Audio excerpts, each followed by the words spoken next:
Hello, welcome back. Today I'm going to show you how to make a decrease when you crochet in back loop. In my patterns, I sometimes use a decrease to hide the jog. Let's look at the stitches. You can see that the back loop of this stitch is in front of this stitch. That is why I will insert my hook in this loop first and then in this loop. But when I insert my hook in this loop, it will be a bit hard to find this loop. That is why I will make it a little bigger. Just pull at it gently. Then I will put the yarns I carry to the side so it's also easier to catch the right loops.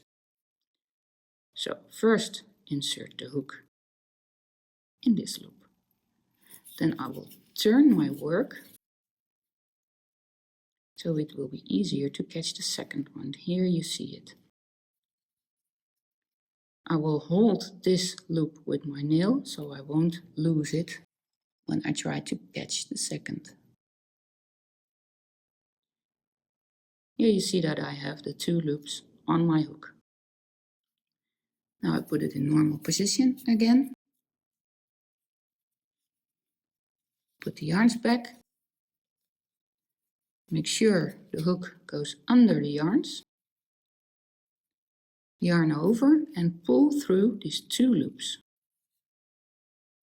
Yarn over again and pull through. We'll make one normal single crochet in back loop. Adjust the yarns a bit.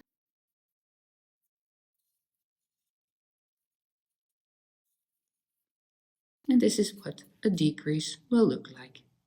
Thank you for watching.